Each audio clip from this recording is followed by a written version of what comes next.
بسم الله الرحمن الرحيم السلام عليكم ورحمة الله وبركاته كلنتي وعنا وناكسن أصحاب قاليga YouTube كي كسو dhawaada gacmo furan hadda markuu ugu horeyso janaalkayga aragtid waxa ka codsanay janaalkina subscribe iyo dhahdid fiidiyaha iyo like gareysid asxaabtaadina aad la wadaagtid waana ku maasan tahay daawashada fiidiyoyaasheeda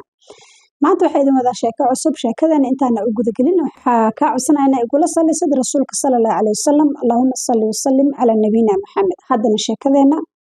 hano bilaawato maanta sheekadeena saa ogtiin mararka qaarkood waxa ka dhacday cisbitaalaadka khaladaad ka dhaco khaladka haduu noqonayo dhiig la isu kala bedelo qof dhiiggiisa in lagu shubay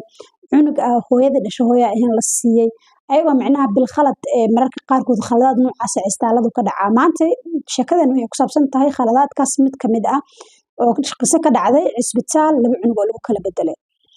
haddaba sheekadan waxay ka dhacday wadanka Sacuudi Carabiya ay ka dhacday gaar ahaan magaalada Makka 1975 baa waxa halkaas ku dhalay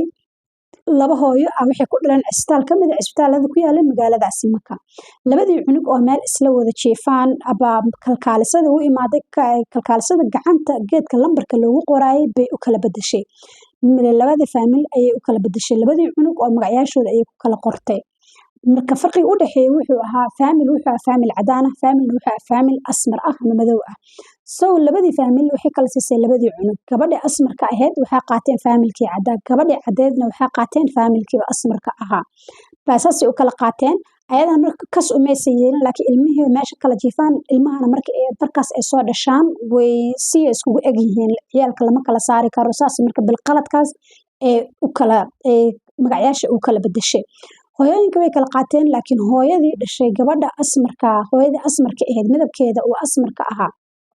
isla markiiba way faantay gabadha inaysan gabadheeda ahayn waayo ilmo kale u joogaan ilmaheedii kale uma eka ayadoo uma eka sanadkii ugu horeeyay gabadheeda soo gaartay waa ay ka shakisay wayna aragtay gabadhan in wax ka qaldan yihiin oo aysan gabadheedii aysan ahayn waayo aad ay u cadeed wayna ka dunad ilmahoo dhan way walwashay laakiin maysan jirin DNA-gaan iyo waxaan oo durbadka lagu kala saaray maysan jirin walwalkii way iskala noolaatay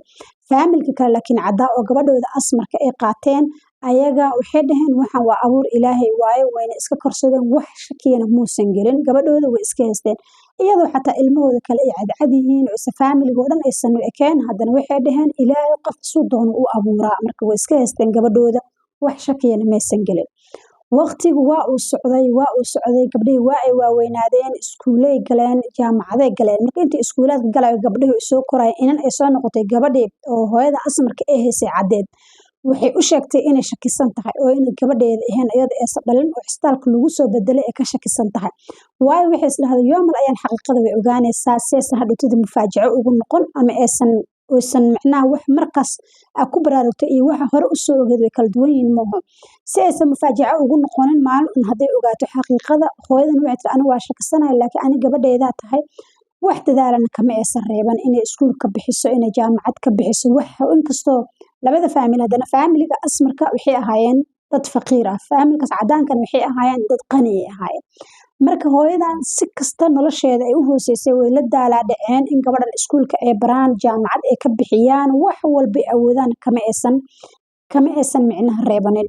ama gabadha kale ciidan dhashay faqiirka ah oo gabadh yar tahayd waxay ku kortay nolol kaaliska ariga cirkaas ah because ciidas waxaan cid qani ah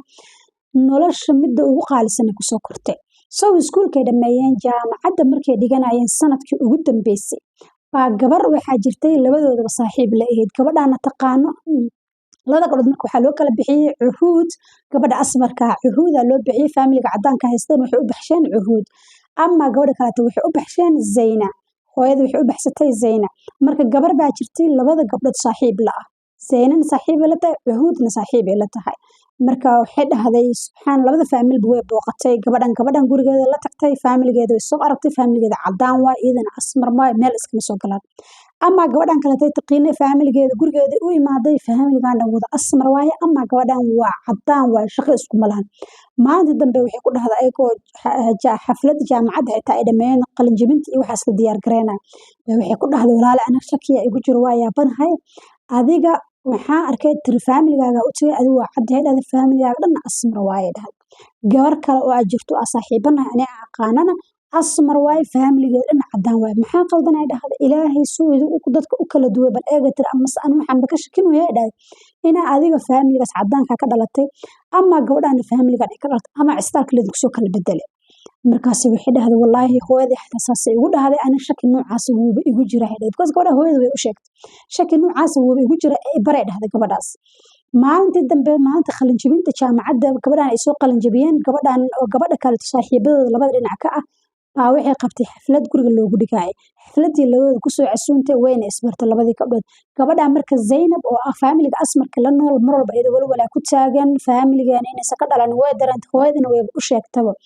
gabadhii baratay waxay rabtay inay ogaato xog ku saabsan faamiligooda iyo noloshooda waxaas laakiin way u suurtagali weysay xafladda xitaa markay dhamaatay inay la kulantay isku dayday way la kulmi weysay sidii waqtigiis ka soo dhamaaday jaamacadda markay dhamaysay shaqay raadsatay Zayna shaqay heshay waxay shaqo ka heshay meel roodo oo ilmaha yaryarka meelaha lagu soo tarbiyay kow waxbarashada loogu soo bilaabo waxay ka heshay waxay ka noqotay macallimad meeshaasna roodada ay hadda dhigo roodada ay macallimada ka noqotayna waxay u dhowdahay guriga Cuhuud iyo gurigoodii u dhowdahay waa guriga Zayna faamiligeeda saxda ah guriga ay degan yihiin ee roodada u dhowdahay isla markiina waxay ogaatay in roodada oo dhigto wiil ayada walaalkeedka saxda ah oo faamiligan kale faamiliga macnaha ayada hadda ay la joogto ma faamiliga kale walaalkeed wiil ah oo cid iska dhashay oo wiilkiisa oo yar ugu guursada wiil yar u joogo wiilkiisa yarka roodada wax ka dhigto saasay ogaatay marka wiilka yarka ay baratay waxay baratay hooyadiisa barato ka keenaysa iskuulka hooyadii markay baratay way isku dayday wax badan faamiligan ku ogaato shakiya ku jira inay cidan iyada dhaleen gabadhi kaleetana way iyadu waxasna ku baraarugsanaba nolosheeda ma ahan halkaas iska dhaxjita jaamacadeen way dhameysay marka Zayna gabadhi waxay baratay dumaashadeeda ahayd laakiin lama oga inay dumaashada tahay wiilkii eedada u ahaydna iskuulku wax ka dhigtaa laakiin iyaga dhan ma yaqaanaan mana oga gabadhii isbarteen dumaashadeeda ahayd waxay dhahday marka adoo markii ay sheekaysteen waxay dhahday warkii un maalin soo dhex galay dumaashadeed iyadoo gabadha wiilka uu qabo cidaas wiilkooda gabadhu qaba waxay ku dhahday markii wiilka soo doonatay waxay ku dhahday waxaa jirta gabar dumaashaday ah oo riyaadikan oo la qabo oo ahee dhahday daaci waa dhanka diinta sheekay ku imaada marka daaciyad waaye riyaaday degan tahay markaas waxay tiri wallahi baayo please isii lambarkeeda isii waxbaan ka rabaa diinta iyo waxaas ku saabsan qofaan kala tashtay in noqonaysaa isii tiri maadaama ay daaciyad tahay waa baranaaye yaa waaye iyada walaasheed saxa waaye Zayna walaasheed waaye laakiin ma u taqaan inay walaasheed tahay waa gabadh riyaaday degan tahay faamilkaas ku leedahay athina sheekada fahantiina rajeena marka Zayna waxay wacday gabadhii oo sheekhada ahayd oo riyaad deganeeday wacday way isbartay waxay tiri lambarkaaga meeshaasan gabadhasan ka soo qaatay macnaha inaad daaciyada tahay ninkaas diinta aad tahay baana rabaa inaan wax kuwa weydiiyay sida ay way isbarteen gabadhii way isfahmeen way sheekaysteen muddo waxay is yaqaaneen 5 sano ah 5 sano ka hor gabadha markay roodada shaqada soo raadsanaysa waxay ahayd 30 sano jir da'deedu waxay soo gaartay 30 sano 30kaas sano wixii sanadii ugu dambeeyay soo qaan gaartay alam iyo faamiliga inay iska dhalay faamilkeeda raadintiisa ku soo gaartay 30 sano markay soo gaartay 5 sano oo kale bay joogtay roodada ka shaqeynaysay gabadhii walaasheeda ay latana sidii daaci ahaan ay wada xiriirayaan marka mar walba way wada xiriiraan si ay wada xiriirayaan 5 sano markay wada xiriirayeen waxay dhahday intaan ka badan uma adkaysan kara dhaw waa inaan xaqiiqada u sheegaa gabadha riyaada kaneeda wacday marka maalinta dambe waxay tiri walaalay aniga sababta aan kuu soo wacay ma ahayn dhahday inaan micnaha ka daaci ahaan iyo inaad diinta iyo wax ku taxalluqa iyo ku weydiiyay ma ahayn dhahday ani sababta aan kuu soo wacday waxay tahay dhahday aniga shakiya igu jiro shakigii igu jirayna markaa baaritaan dheer sameeyay hadda xaqiiqo ii noqday xaqiiqadana waxay tahay tiri aniga inaa walaashay tahay adiga ayaa dhalatay gabadha Cahuud ee guriga idin joogto oo asmarkaana inaysan walaashin ahayn istaalkeena lagu soo kala bedelay dhahday gabadhii way yaabtay waxay dhahday maxaa ka hadloosaayay dhahday markaas tiri wallaahi waa saas ay dhahday aniga baaritaan badan aan sameeyay xataa wiilka yarkee dhahday oo walaalka dhalo oo iskuulkeena dhigto uu ii egyahay dhahday waa isku egnahay baaritaan hadaan sameeyay aniga faamiligiina ka dhashay faamiliga hadda la noolahay aniga kama dhalanin gabadha guriga idin joogtana ma ahan gabadhiina way yaabtay gabadha taleefankii dimisay calaaduul aabaheeday wacday marka ayaga xilligaas hooyadood way dhimatay aabahooda wacday waxay dhahday aaba see tahay mata waa yaabana aniga maxaa kugu dhacooda waxay dhahday gabara isoo wacday waxayna i dhahday tiri aniga walaashaya ahay waana adaan kula dhashtay gabadha guriga idin joogtana idin lama dhalan cisbitaalkeena lagu soo kala bedeshtay laakiin abo soo lagama yaabo gabadha maadaama ay asmar tahay madow tahay noo ekeen oo faamiliga ka tahay gabadhaasna say sheegaysa gabar cad ee tahay oo macnaha ama istaalkii lagu soo kala bedelay wax sunta odaga wuxuu dhahaa ma dhici kartuu dhah gabadhayda 35 sano aan soo korinayo dhahay kuma dhalin ma dhihi karo dhaha mana dhici kartuu dhaha gabadha aan dhaha waa ku qanacsana midabkana waa wuxuu ilaahay sameeyay waayo dhaha cadaankii madowga ilaaha abuuray laakiin ani gabadhayda aan dhalay waxaas awdana mar kale ha ii keenin dhaha gabadha taleefanka aabeeda kusoo damisay isagoo gabadhii soo wacday waxay tiri walaale macaan nolosheena dhib ha u geysanin hadda waxay tiri nimca ku jirnaa wax shaki naguma jiro dhib ha nagu abuurin waa ku baryaa naga dhammayso tiri wallaahi inaan idinka dhammaanaynin inay dhahday aniga faamiligayga tihiin